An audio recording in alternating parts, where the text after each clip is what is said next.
We have breaking news out of Croatia this evening as Jarun announced the signing of David Tello for £8.75 million from Boca Juniors. Now, manager Aussie Villain had this to say just moments ago. Yeah, look, I mean, we've had this signing done for a while now, but we just held back the announcement for the transfer special, you know, because it could be the only signing we make of the window, so, you know. Za tebe mi dijete diše, tu je važno samo jedno, nogomet i ništa više. Jarune. Hi guys, I'm Aussie Villain and welcome back to Jarun on the Impossible Dream. Today it is a transfer special as we move from Season 13 into Season 14. We've got a slight tweak to our formation for next season, and obviously that means we have signed a new player. Now I did tease this, as I said in the press conference there. I held it back in case this is our only signing of the window that we spent money on. But this is him here, David Tello, a 23-year-old Argentine midfielder despite the name. Let's have a look at him, and well, he's going to be the man to play next to Vazgard as the deep-lying playmaker. He's a natural in the position, he has good passing, good vision, tackling is okay, could be better, but he's got good technique as well. But I think crucially perhaps, he's got the good anticipation, which should get him in the right positions. He's got decent work rate, and yeah, physically, apart from jumping reach, he's very, very good. So the only downfall, and there is a slight downfall to this, which is probably why we've got him so cheap. If we have a look at the scouting report here, doesn't enjoy big matches. Now that could be a major problem. It could be a not so major problem. We'll have to see. It was the one thing that I was considering not signing him for, but I've decided that the sort of player I want, he pretty much fits that role perfectly. So I've decided to overlook that, sign him. It's not a huge fee. We'd be able to sell him on for a profit if we needed to, and hopefully he works out for us. But there we go. So that is the big signing, I suppose. The other players that we know are coming in already this window. Juan Rivera. Now, I say we know he's coming in. He may not be. I said he could go back on loan, and the fact he hasn't actually joined us yet, I think we've got to wait for his 18th birthday or 17th birthday. I'm not sure when he's going to show. He'll show up at some point, but he's a very good Honduran. I think someone said he's the best Honduran young player they've ever seen, so, and I wouldn't disagree with that. So yeah, I'm looking forward to getting him in at some point. And of course, the other one that we know is coming in is Big Papa. We signed him on a free transfer at the end of his contract. A wonder kid. Fickle personality is the slight downfall, but when you get someone like that on a free, needless to say, we can sell him on for a pretty big profit, worst case scenario. So yeah, very, very pleased to have him coming in. So that's what we know is happening. There's no confirmed outs yet. Mazzoleni, I'd like to get out at this point. Alvarez, I think, will go because Tello basically is a better version of him. And we might be one or two others that we need to sort of trim the squad with a little bit. But let's move on. Let's see what the window holds. We've got money to spend, 68 million, and we've got we can pretty much double our wage budget. So lots and lots of money to spend. I'm not sure where we spend it. Maybe we improve at centre-back again. Maybe we improve at full-back a little bit, although Von Groningen and Gonzalez are very good. Let's see what happens. All right, first things first, Tottenham have won the Champions League, so that's, I think that surprises everybody. They've been very good in this series, actually. That's not the first time that they've won it. So actually, let's go and have a look. How many times have Spurs won the Champions League? They've won it back-to-back times, and they won it. Did they not win it earlier on as well?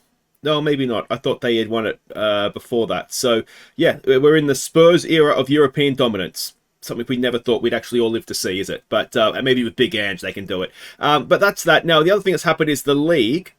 And, well, Dubrava, for the second season, their top flight run is a single season because they've lost to Sabalia in the playoff. Look at that, a 94th minute equaliser, and then Sabalia went on to win on penalties. Now, that is, if you are wondering why we recognise that name, that's where Kostic is right now on loan. I would love to sell him to them. Hopefully, so he can get himself some first-team football. Now, this also means that, of course, we've got our end-of-season awards for the league or honours, I suppose. So Steven Sina's 7.81 in the league is a new league record over Kovacic. So that's good. And then there were some other things here, I think, I probably should have clicked on them before I actually came back. So Gonzalez has won the Player of the Month for the final month of the season, which is probably fair enough. 4 games, 5 assists. He was very, very good. And What else do we have here? Here we go. This is what I wanted. So player of the year was Jurovic, the Aussie striker. He did have a good year. Vidal has won the Golden Boot for the league. 20 goals in 17 appearances. Not too shabby. Now, we haven't won this award for a little while. Bertic was the last man from us to win that. And that we've only actually won it twice. Or 3 times now, because Agul, remember him? He won it. And then, yeah, Bertic and now Vidal. So we not always had the we've always rotated, haven't we, which is the thing. Pinter was the goalkeeper of the year, which doesn't surprise anybody. How many times has he won that now? Just 3 out of the last 4 years he's won it, so good work, mate. Team of the season, so Pinter was the goalkeeper with Montel in midfield and Vidal up front. I was manager of the year, so hooray for me. And yeah, that team of the year, that may cost us a little bit of money because that's usually one of the bonuses that I give. But anyway, that's how the league season is wrapped up. So we'll have 2 promoted teams next season, which is, it's always nice, isn't it, to get that little bit of freshness into the league. All right, so we've ticked over in the European season, and so we have some updated things here. The league remains 10th in the reputation list, so that's fine. We've rose up 2 places in the European ranking, so we are now 21st. The highest coefficients there we can see, and this is homegrown players for the upcoming European season, which is neither here nor there. But let's have a quick look at the ranking thing. That is the technical name, I believe. Now, we are still 8th. Now, last season, we dropped away from Portugal further, which is disappointing. We did catch up with the Netherlands, but we are still behind them. So as things come into this season, the Netherlands are defending quite a good year. We are not as a league. So we come into the season ahead of the Netherlands and 5 or so points back of Portugal. So 6th, because 6th is where you start to get 2 automatic places into the Champions League, and that's where you really start to get the extra places and the better places. That's going to be tough, I think. That is going to be tough now, but we do have 1 year there, but that's quite a ways down the road where we didn't do well as a league. So we'll see. We should be able to this season get ahead of the Netherlands, and then if we can run down Portugal, we're going to need 3 or 4 teams going very, very deep into Europe to be able to overtake them, I think. So that's how the European League coefficients are stacking up.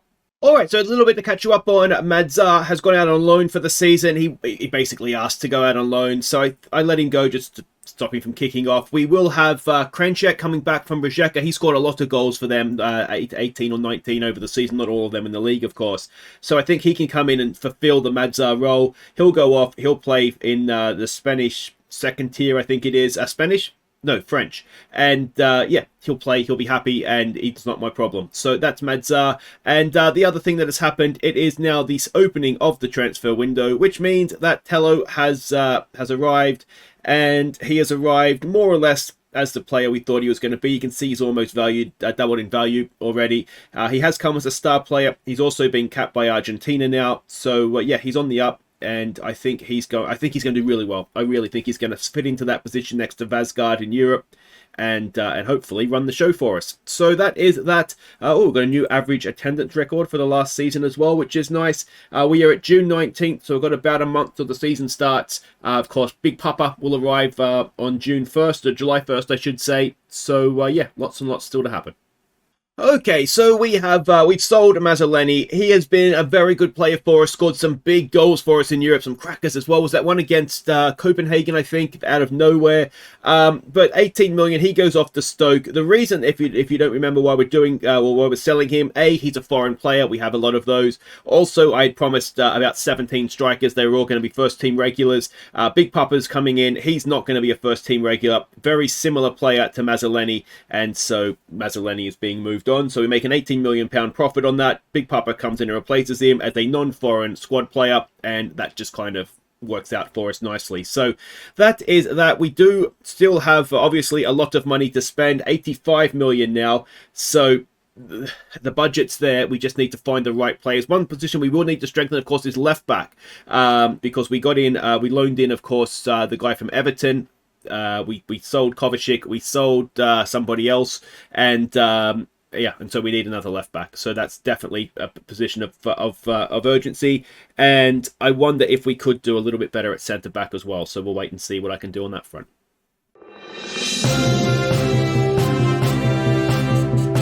We have breaking news out of Croatia this evening as Jarun break the national transfer record with the signing of Byron from Manchester City for an initial £40 million. Now, manager Aussie Villain had this to say just moments ago. Yeah, look, mate, there's going to be some people out there, isn't there, that think that potentially spending £100 million on a backup left-back is reckless and why the game is broken. I mean, those people just don't understand the game at all, do they? Okay, so we have spent a little bit of money, and by a little bit I mean a lot, on a backup left back, but we've got it to spend. Why not? So it's an initial 40 million from Manchester City, potentially rising to 103. Now, the big caveat on that is, okay, so 36 million for 50 league games. That was just to try and get the initial fee down so that we could actually afford it. But 26.5 if we win the Champions League, and if we win the Champions League, honestly, they can have the money. I don't care. So yeah, that's him. That's what we've signed. Now, crucially, this again, he signed as a squad player. Now, people may ask, why would you spend so much money on a squad player and someone that I'm not hiding the fact that he's a squad player. And I would say to those people, fair point. 75 grand a week, so I think he might even be our top paid player. He's certainly up there with Cena. But let's have a look at him, and you tell me if you think he's worth it. I did try and sign him from Colo when Manchester City did sign him initially, and well, he went there, not us. And I think this is roughly about the time that we got Gonzalez as well. So I think, as coming in as a backup, I think he's very good. You can see his transfer value is already quite high, so there's a good chance that he will, you know, if we need to sell him on, we could actually not make a huge loss on him. But yeah, physically very, very good. Mentally, not too bad either. He is a wonder kid. He's got good tackling. He'll get forward and do a decent job getting forward for us. And I just think he fits what we need for a backup left back. And so since we have the money, let's spend it. And yeah, lucky Manchester City, they've made a profit on a guy that played 3 games for them. They've roughly added a 0 plus sum onto the transfer, potentially more if he plays those games for us. Which, to be fair, he probably will, because they're league games and Gonzalez will play in Europe. So this one might be a little controversial. Okay, so we have July 1st, which is of course the big contract. Everybody sort of changes over for the season. So Bekanic is officially back as a coach, which is nice. He doesn't have any coaching badges, so hopefully we'll be able to get him on that path and start improving him, because he's pretty rubbish right now. Now, also coming in, Big Papa's here. Excellent news. So he is officially a Jarun player, and yeah, looks pretty good, doesn't he? So we'll start mentoring him immediately, and hopefully we will see. I think he's better than Mazzoleni, isn't he? We've definitely upgraded. That transfer value is a bit sus, but I'm sure that'll come flying up as we go. Now, a couple of outs. I have sold Horse's Ass Luke Allen. Just a bit of a mistake. To be honest, we sold him for 2.2, so we've doubled our money on him. So brilliant piece of transfer business from me, if I don't say so myself.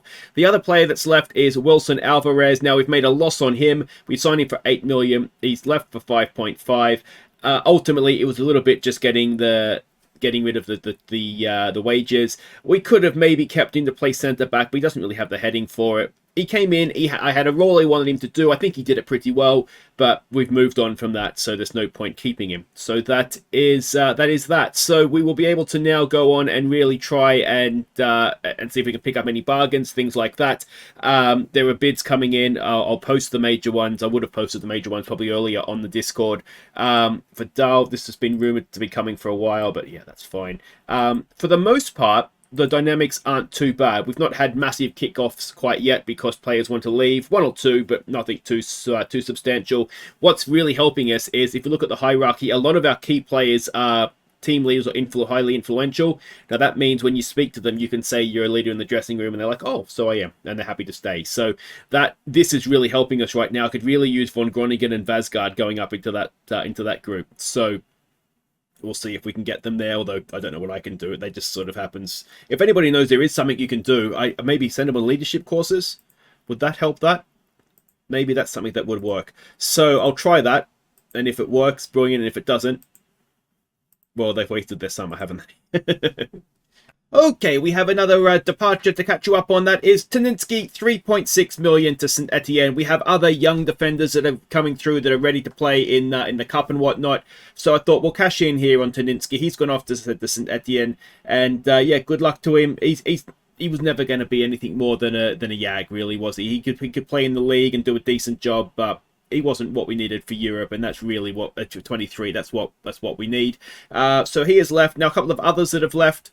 Just to catch you up, Kostic has gone off to Empoli for 170 grand, so he can go and try and make his career now elsewhere. And we have sold one of our young right-backs, Komorski. We saw him briefly, I think, in the Yags. He's gone off to Slaven Belupo for 30 grand with a 50% sell-on. So that's where we're at now. We've also had our Charity Shield equivalent. We had Aussiac, so let's go see how that game played out.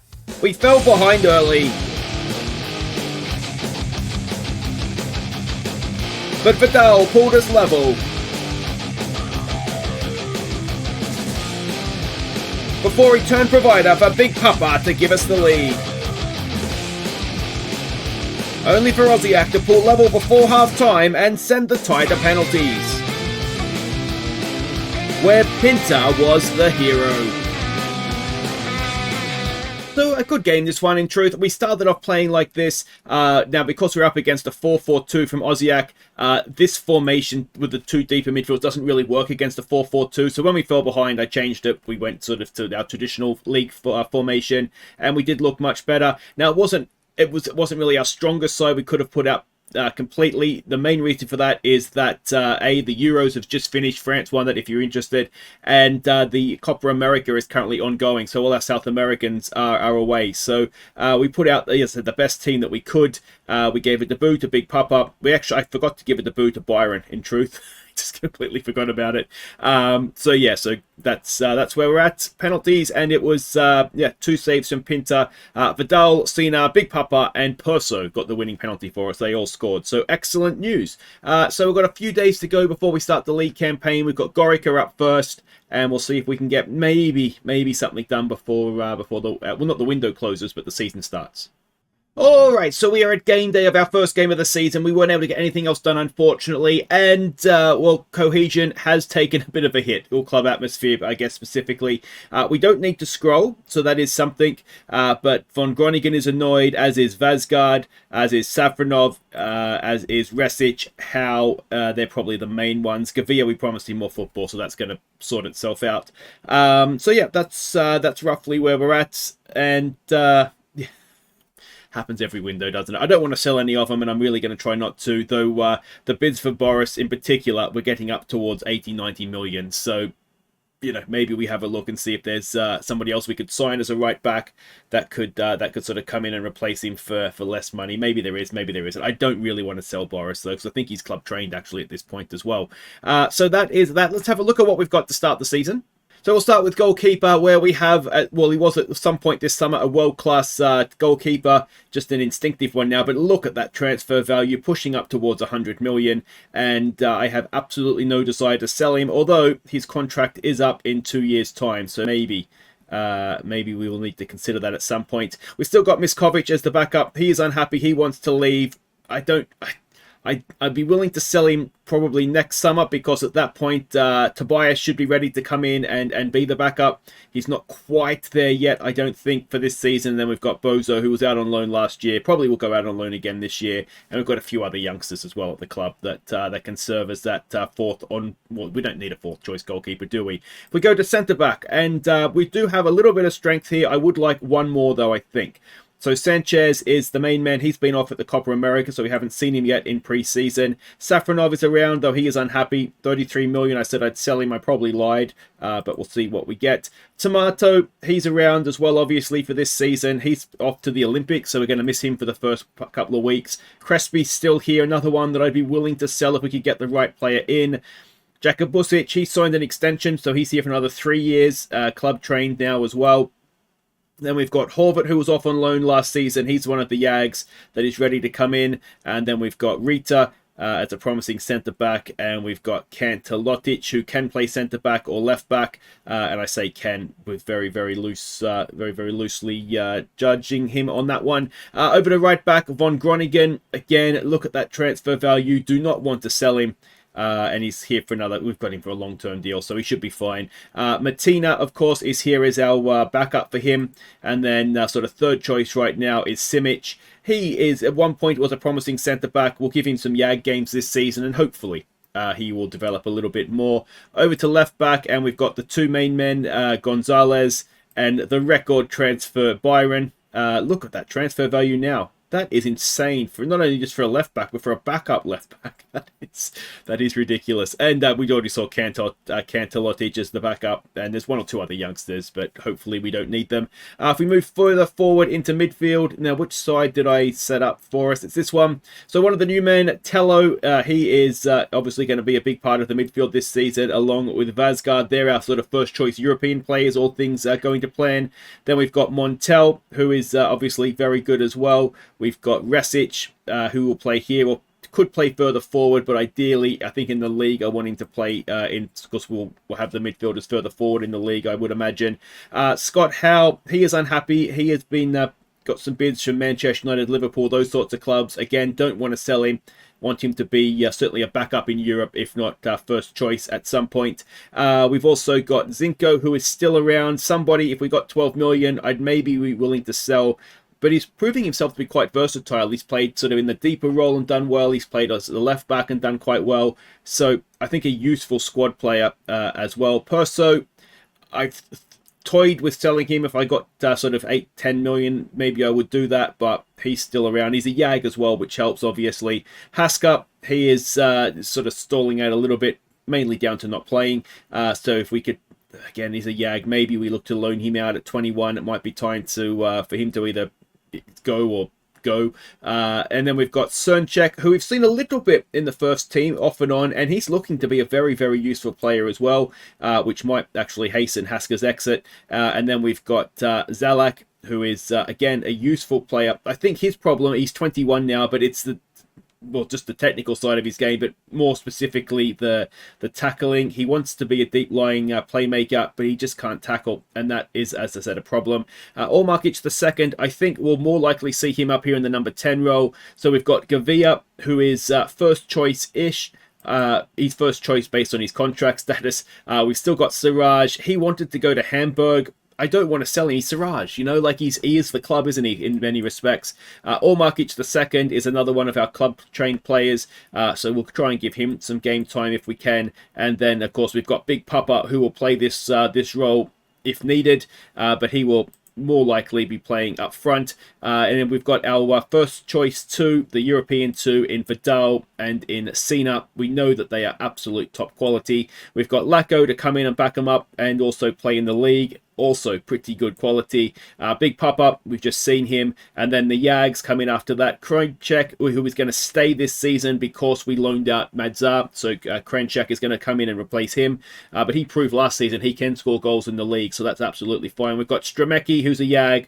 And then we've got Bertic, who's a Yag, though I'm more considering selling him or maybe loaning him out again, but I don't think he's going to make it with us, so we'll see what we get there. So that is our squad as the season starts. Obviously, window's not closed, we can still make signings.